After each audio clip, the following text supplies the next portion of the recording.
So last time when you were here, we visited the area around my home in Dumfries. So tomorrow we're going to leave Scotland and explore the past and present in Cumbria. So do consider that if you drop anything and it goes through the propeller, we are going to hospital for a visit. Oi. Oi.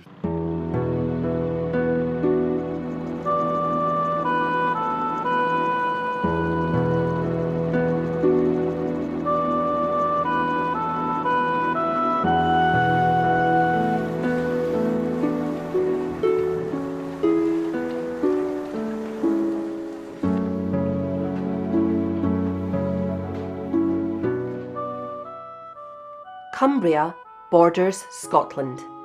At Carlisle, its capital, one is confronted with thousands of years of British history.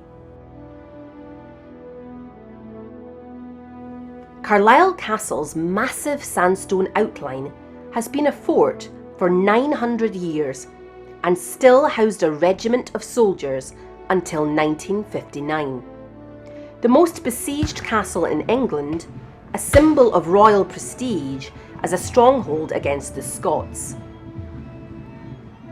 The blood of thousands of Scots and English soldiers have soaked the ground round this dour and pugnacious fort, the western end of Hadrian's Wall.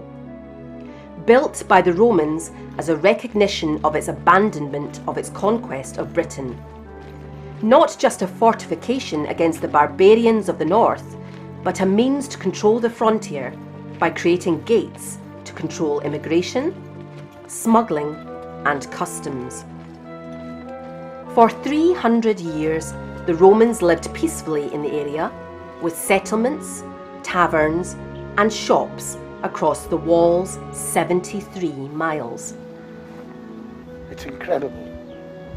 It's incredible. This was built by the Romans to keep the Scottish out. Peacefully, that is, but for the occasional battle with the warmongering elements of the Scots, then called the Picts or barbarians. Southwest of Carlisle lies the Lake District, the centre of our glimpse at the past and present of Cumbria, an area of outstanding beauty with its mountains and the 16 lakes that lie in its valleys. The Lake District has taken more than 500 million years to develop into the scenic extravagance it is today. Simply put, 4 million years ago, the Lake District was like one large mountain with rivers flowing down to the sea. When the Ice Age came about, vast glaciers formed, carving out the U-shaped valleys that are the dominant feature of the area.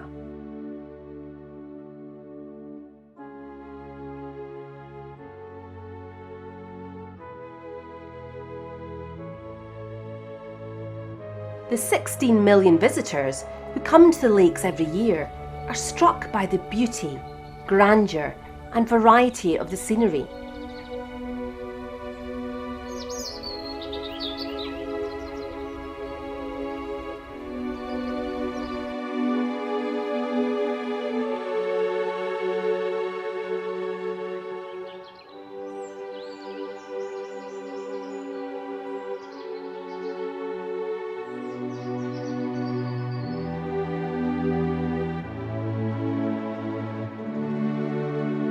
But it is in the mountains that we find evidence of the first visitors. Man's exploitation of the geological materials in Neolithic times. These early visitors to Cumbria created settlements, building wooden houses and rearing animals, as well as creating stone circles for use as ceremonial sites and places of burial. They created Cumbria's first industry by extracting flint to sharpen and polish into axes and spears. And I think they found the axe head, so going back 2,000 plus years, More than that. in Africa. Yeah. So they traded Right, as far right, away right. as Africa from there, all those years ago. So they've identified it as being flint access from up there, I believe. Mining and quarrying in Cumbria dates back to Roman times. Lead, copper, zinc, graphite, coal, and of course slate. Perhaps the most famous of Cumbrian products. Honister Slate Mine is one of England's last working slate mines, making beautiful modern-day slate products and keeping the ancient skills and techniques alive. In bygone years, many of the slate workers lived inside the mines, only allowed to go home at weekends.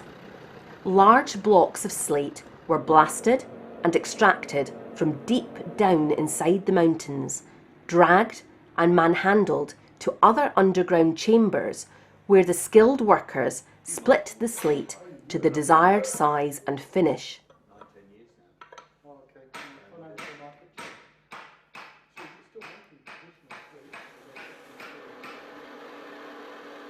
Now, as well as the traditional slate for roofs, Honister produce an incredible range from fence posts to wine racks and tabletop presentations.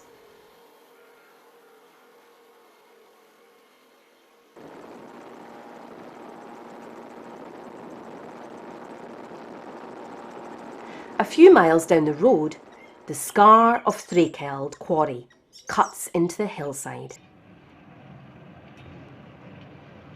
At its peak, producing 80,000 tonnes of ballast a year for the expansion of the railways. Ian Hartland tells us more about the quarry and the excavator trust. This quarry shut on a large scale in '82, you see, and it laid about derelict for a bit. And myself and a group of others thought that the Lake District needed a museum or heritage centre representing its mining and quarrying heritage, which there's a lot. And the average tourist to the Lake District is quite unaware to the extent to which mining and quarrying has gone on over the last 400 years or so. And it's been a big industry. So we set up the museum. The excavator collection has sort of grown far greater than we ever anticipated. A group of us have been gathering those up for the last 30 years. And the railway, which is now in its 5th season of operation, representing a quarry railway, as you would have found it. Now the quarry is a magnet for those who dream of steam engines and heavy mechanical machinery.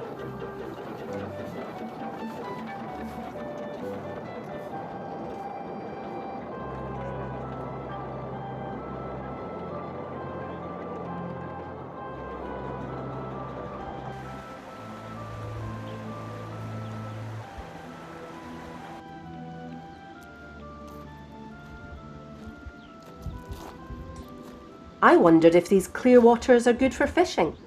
I asked an official from the Environment Agency. And so do people fish here, or? I've never seen anybody fishing up here. It's been very rare. I mean, the reason for me coming today, the excuse for me being in such a stunning place on a fantastic day, is with a report that this sort of dam that's obviously been built by picnickers or what have you, it was blocked in the middle, so fish couldn't migrate. Fish couldn't then migrate upstream. Yeah. So while I've been here, there was one in the pool up there, sea trout, but I've cleared the space in the middle so that fish can actually get through.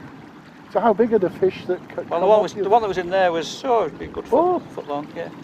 Sea trout, and I mean, it's pretty amazing when you think that they've probably been hatched in this river. They've gone out to sea, and then they've come back to this river to spawn, and they've fought all the way up from the sea to get up here. The rivers are the veins of Cumbria, playing their part in the industrial development by serving as a power source to mills and manufacturers. They now rush and gurgle through the graveyards of Cumbria's industrial past.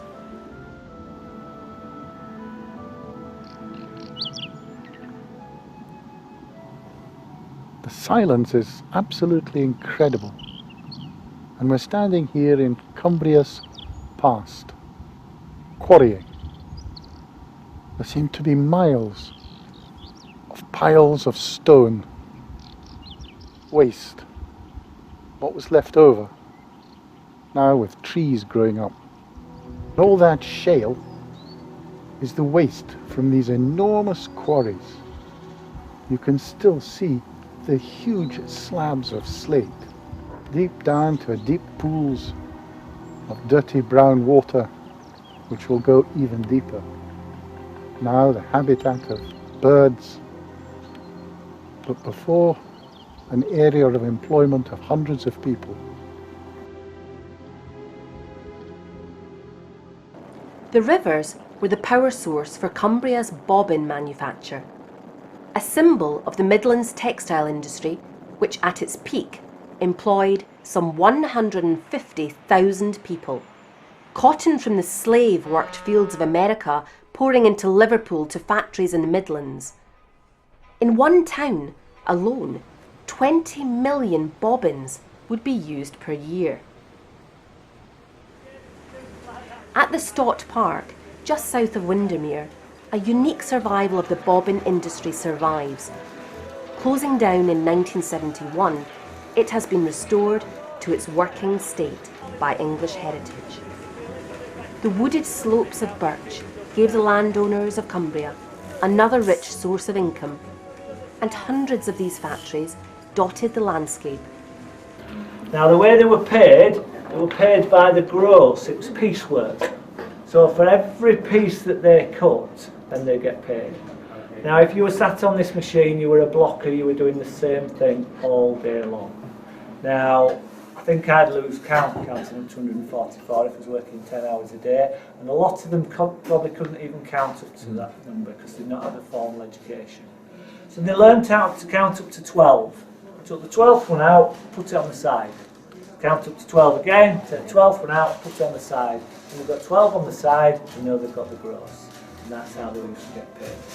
So that's how they block out for the smaller one. Jack Livison was the last worker, spending 44 years in these arduous conditions till the factory's closure, producing 250,000 bobbins a week.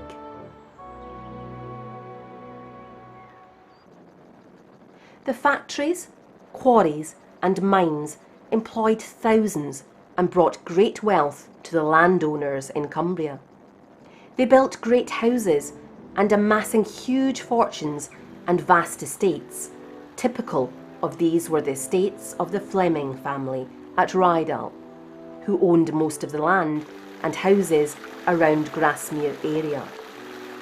Rydal Hall looks today as it did in its heyday, set in its Italian-style gardens designed by Thomas Mawson, and now a beautiful retreat owned by the Diocese of Carlisle. A beautiful example of the English country house.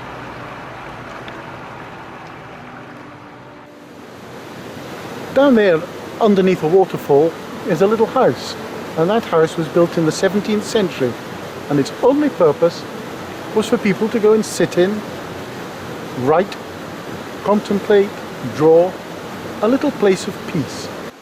The Fleming family originated in Flanders, and they developed Rydal from the times of the Norman conquest in 1066. The estate flourished on which was then an important trading route. The Flemings built many facilities, including mills, schools, and inns. In later years, these facilities became rented houses. One such inn was situated in the picturesque village of Grasmere, the Dove and Olive Bough. In 1799, William Wordsworth, the English poet, who was part of the Romantic age in English literature, rented the old inn, which had been by then converted into a dwelling house called Dove Cottage. He lived on £40 a year. £40, what's that? But of course in those days, the average earnings of somebody living in this area would have been £20 a year. Wordsworth moved from Dove Cottage and rented Rydal Mount, just a few hundred yards from Rydal Hall, his final home for 36 years.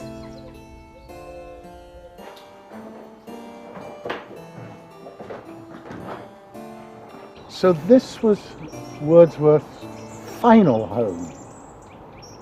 It was very grand. It was a big house with a massive garden, a beautiful house. And he designed the gardens himself.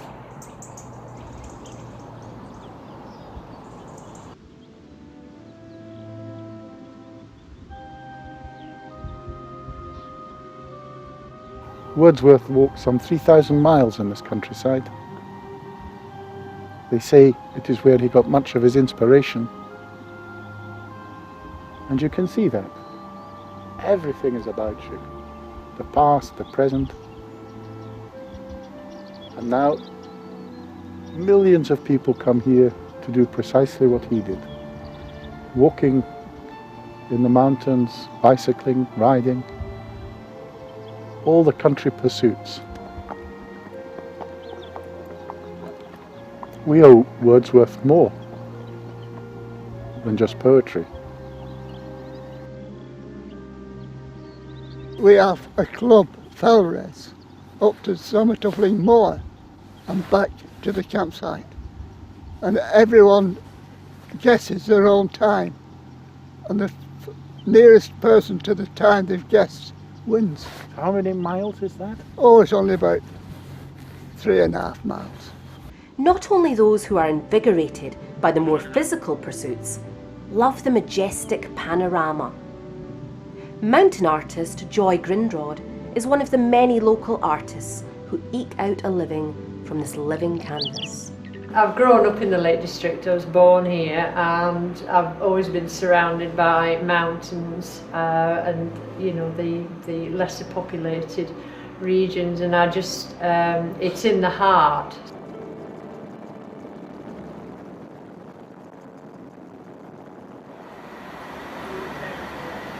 The growth of the railways started to bring thousands of visitors to the region. Rich factory owners and wealthy upper middle class families from all over England started building or buying family homes or holiday mansions in the Lake District.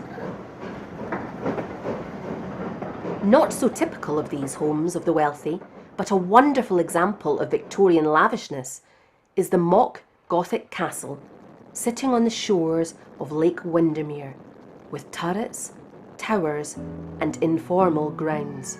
Ray Castle was built by James Dawson, a surgeon from Liverpool, from money that his wife had inherited from her father. James Dawson said at the time, "I shall build a great castle so everybody can see how rich I am and how important I am."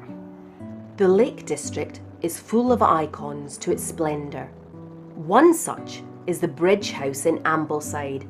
Built as a folly in the 14th century, it has seen life as a bridge, a counting house, a cobbler's, a chair maker, and at one time housed a family of 8.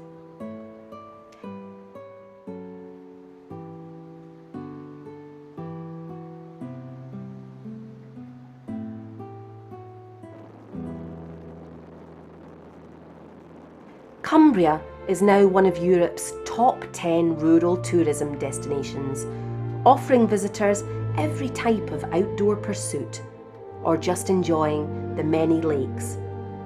Its slate-built villages offering a perfect antidote to the somewhat risky weather.